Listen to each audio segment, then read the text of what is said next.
seguimos en cuarentena. Ocurrió o se anunció lo que era absolutamente previsible mirando el escenario global y cómo se han ido desarrollando estas situaciones en otras latitudes, en el contexto de una pandemia mundial, una pandemia que abarca todo el globo, que abarca más situaciones que las que a veces podemos manejar, que abarca muchas más situaciones que las que les suele presentar a ustedes como marco de lo que ocurre el núcleo de medios de Capital Federal, que tornaron de estar en el mes de enero obsesivamente ocupados con un hecho criminal en Villa Gesell, ignorando como dato de la realidad lo que estaba ocurriendo con el coronavirus en el mundo, a concentrarse en los peajes de la ciudad autónoma de Buenos Aires, en la persecución a determinadas imágenes o figuras de personas o individuos que icónicamente puedan ser el ejemplo de lo que está mal. El anuncio que hizo el presidente ayer era un anuncio cantado, no tenía sorpresa, aunque digamos que en líneas generales hubo una suerte de preparación para la opinión pública con el objetivo de ir generando masa crítica de conocimiento y entendimiento al respecto de toda esta situación. A partir del día de ayer y en particular del día de hoy debería comenzar a estar descentralizado el test de diagnóstico en todas las provincias de la República Argentina. Estamos esperando información al respecto de Mar del Plata. Se entendía desde hace ya más de 10 días que el Instituto Nacional de Epidemiología estaba habilitado para llevar adelante los test. En lo que es la suma del dolor, por supuesto, a la cuestión de la pérdida de vidas, en lo que es, digamos, una situación de pandemia global, con una Argentina todavía con números muy bajos y cuestionamientos, interrogantes y discusiones al respecto de ese número bajo en relación al tema del coronavirus. Hay un nuevo fallecido que se suma a esta lista, es un vecino de Mar del Plata, 51 años, no tenía enfermedades prevalentes. Ayer estuve hablando con un profesional al que respeto mucho y persona con la que me siento muy en la confianza de hablar, que conoce mucho del tema, que es un estudioso, y me daba un indicativo: 51 años, sin enfermedades prevalentes. Se rompe todo lo que hasta ahora veníamos escuchando, veníamos conociendo, aumenta la sensación del riesgo inminente para todos nosotros en un contexto muy difícil. El pasado viernes en América 24 dieron el testimonio de una persona que está internada con coronavirus. Su relato al respecto de lo que está padeciendo es enorme. Vemos que hay como distintos momentos, impactos o variables. Debe tener mucho que ver con el momento en que la persona es real y efectivamente abordada por el sistema de salud. Por el momento en que la persona efectivamente llega, por el momento en que efectivamente a la persona se le hacen los controles y por el momento en que efectivamente esa persona es puesta en atención del cuidado y los resguardos. Pero así todo, me parece ya un dato obvio que de ninguna manera todos los casos son iguales y que hay distintos grados de afectación según seguramente quién es la persona. Pero el dato muy importante que me dieron en relación a esta persona de 51 años, persona al respecto de la cual ciertamente he recibido algunos datos personales, un profesional que se desempeñaba en el área de la informática a nivel global. Me parece que hay una cuestión central, que es qué pasa con el individuo, cuál es la psiquis de la persona en el momento en que debe enfrentar la situación. Y me señalaba este profesional que él mismo había pasado por una situación muy delicada de una neumonía, que lo había tenido muy mal, y que entre otras cosas, en la recidiva posterior a superar esa situación, había advertido que él estaba en una situación de fuerte depresión en el momento en que la neumonía le pegó. Y es que los estados de ánimo, la cuestión al respecto de nuestra psiquis, tiene mucho que ver con cómo están nuestras defensas. Esto me parece como un dato que todos y cada uno tenemos que tener en cuenta. Es una situación difícil, es muy difícil. Estamos rodeados de complejidades y nos faltan respuestas que algunos yo diría, civilizada, educada y racionalmente venimos pidiendo, aunque haya a veces como respuesta una ira descomunal, de gente que seguramente cuando se mira en el espejo y se ve su rostro se confunde con el otro, en este caso sería conmigo, y habla de odio. La verdad que yo no tengo idea de lo que es el odio, describo lo que ocurre de la manera más asertiva posible. Estamos en un contexto muy difícil, donde, insisto, faltan respuestas.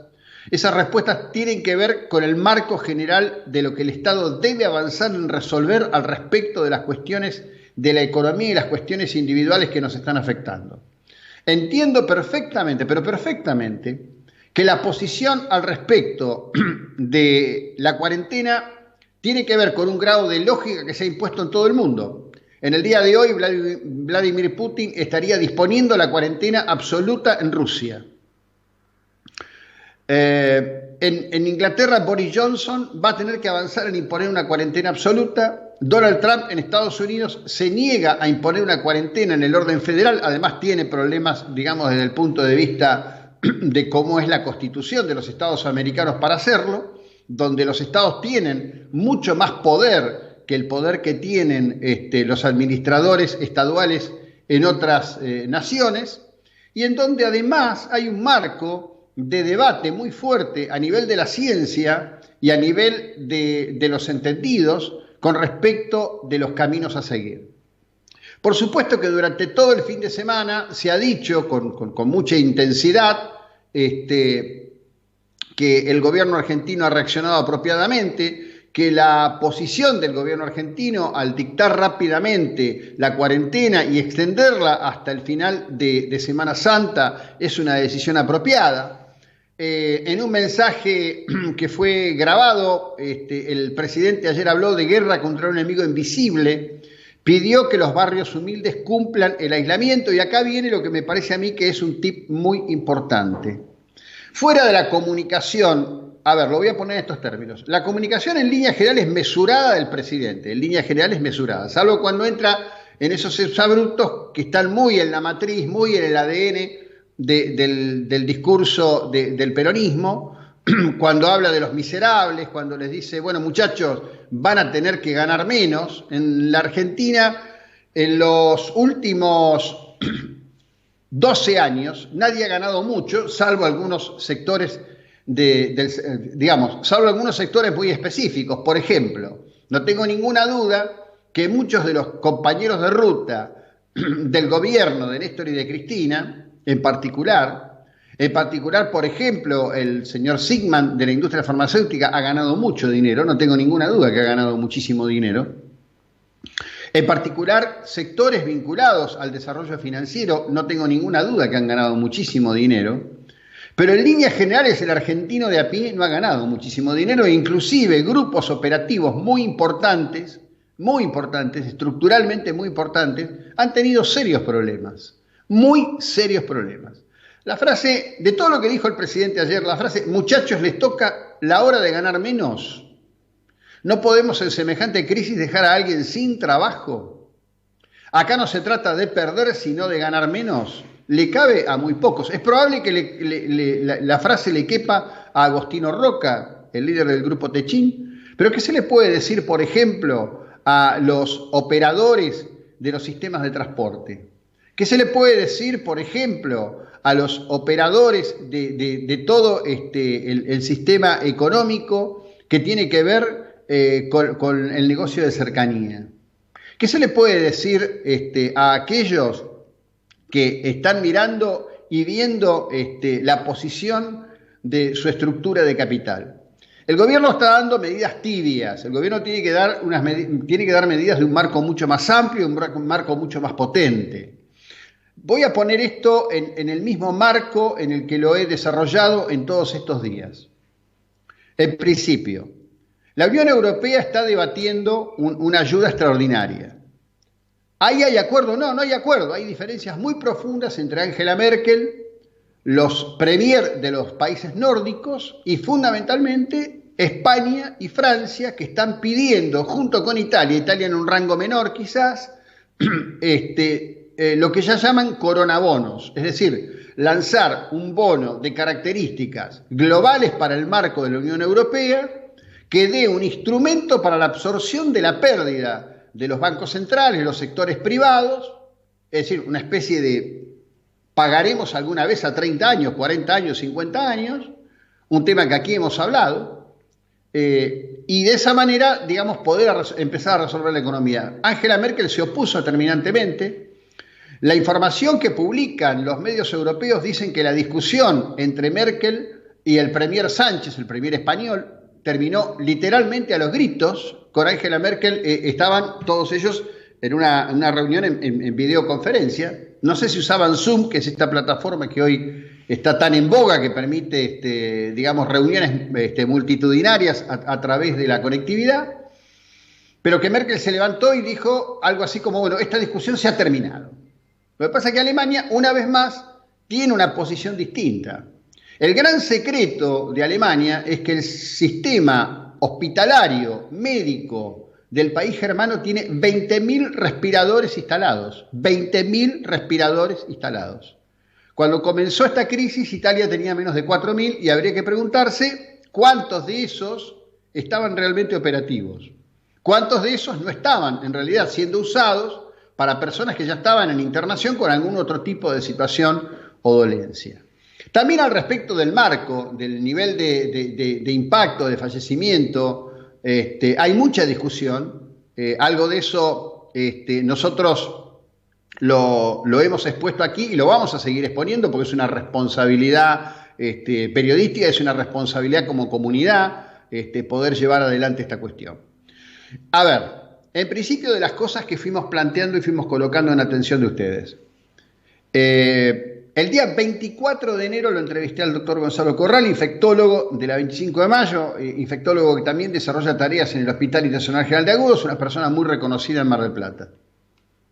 Ese día ya estábamos llevando con anterioridad la cuestión al respecto de la preocupación por lo que estaba pasando en China, lejos de la idea de quedarnos, digamos, fascinados con la construcción express del hospital con 10.000 camas de Wuhan, que fue un evento importante, pero que, insisto, hay que analizarlo en su debido contexto. ¿Por qué? Bueno, por una razón muy simple. Si vos tenés que construir un hospital para 10.000 camas, quiere decir que no tenías una estructura suficiente, adecuada y necesaria, cuando pensemos que solamente en Wuhan la población ronda en alrededor de 16 millones de personas. Ahora, si a la capacidad instalada sobre una población de 16 millones de personas hubo que construir un hospital de 10.000 camas, creo que eso permite sacar algún tipo de interacción. Por otro lado, el mundo está comenzando a llevar adelante experiencias con el uso de la cloroquina, este tema que también en su momento adelantamos, pero esto tiene que ver simplemente con estar atento y estar siguiendo y estar mirando con una cabeza abierta lo que ocurre en el mundo. Es decir, no es que yo tenía una relación de contacto con Didier Raoult, el hombre que lleva adelante lo que hoy ya muchos califican como batalla ideológica y científica, asimismo como un largo enfrentamiento con referentes de la política sanitaria de Francia. Bueno, por otro lado, me parece que es importante señalar 3 o 4 cuestiones que tienen que ver, por supuesto, con lo que pasa, con lo que ocurre en Mar del Plata. Finalmente ocurrió o se develó un final esperado y durísimo cuando Ricardo Rodríguez se quebró, confesó ante la justicia que mató por celos a quien fue su pareja, Claudia Repeto, que estaba denunciada como desaparecida desde el 1 de marzo, reveló el lugar donde la enterró, que era más o menos a 20 metros del lugar que se encontró la pala. Al preguntar por el tema de cómo puede ser que los caninos no lo hayan detectado, bueno, la respuesta es que a los perros el salitre y el mar los podrían haber confundido. La verdad que es una respuesta que me parece muy básica, que no responde lo adecuado. El fiscal Fernando Castro, que fracasó en todo esto, fracasó en mantener la caracterización de desaparición, negarse a caratular como femicidio, en un papelón para todo, porque este es un papelón para el sistema de cámaras de vigilancia de Mar del Plata, del COM. Este es un papelón para el fiscal, es un papelón para las fuerzas de seguridad que intervinieron. A este hombre lo detuvieron en la vía pública, trasladándose en bicicleta por un circuito que evidentemente era más o menos un circuito que él conocía, los hijos de Claudia Repetto. Este es un tema que debería hacer repensar a todos, en qué rol están, a qué están jugando y qué hacen. Porque, a ver, obviamente todos los días hay una noticia al respecto de alguna situación de horror por situaciones que están caracterizadas, encartadas como femicidio. Por supuesto que hay en torno de la caracterización del tema de femicidio una puja ideológica. La verdad que no participo de la puja ideológica en el sentido de que me parece que las cuestiones deben ser referenciadas en relación a lo que ocurre. Cuando en un contexto de lo que podría llamarse ideología feminista, en un marco, por ejemplo, de disputa por un divorcio, se utilizan argumentos de opresión masculina para justificar una retención de visitas o de un tema compartido. Bueno, me parece que eso, si es ficcional, es un horror y está muy mal. Lo que no se puede cerrar es que hay un quiebre cultural muy profundo en las relaciones entre hombres y mujeres y que hay acciones de violencia que en un número pavorosamente arrasador tiene que ver con hombres que accionan violentamente hasta la muerte con las mujeres. En el mismo momento en que se esclareció este hecho, que no lo esclareció el Estado a través de sus instrumentos, porque la detención de Rodríguez, reitero, la hicieron los hijos que no dejaron nunca la calle, que habían hecho, y lo pusimos en conocimiento ustedes el pasado viernes, el jueves en la noche, una protesta muy fuerte a las puertas del COM. Se quedaron solos, pobres, allí, expresando su dolor y su bronca.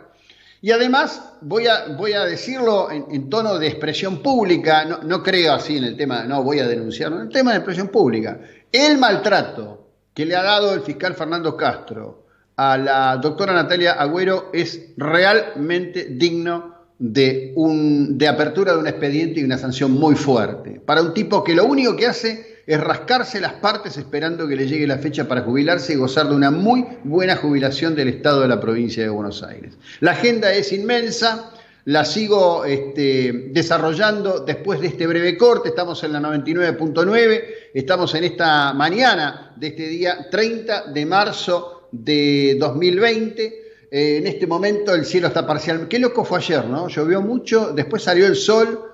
Quedó una tardecita, un ratito de tardecita tan lindo, con un sol tan lindo ayer por la tarde. 17,8 la temperatura, 82% la humedad, la presión 1016.4 medida en hectopascales, los vientos del sudeste a 11 kilómetros en la hora, la visibilidad 10 kilómetros, la máxima esperada para hoy 22 grados en la ciudad de Mar del Plata. Seguiremos con temperaturas realmente agradables en los próximos días.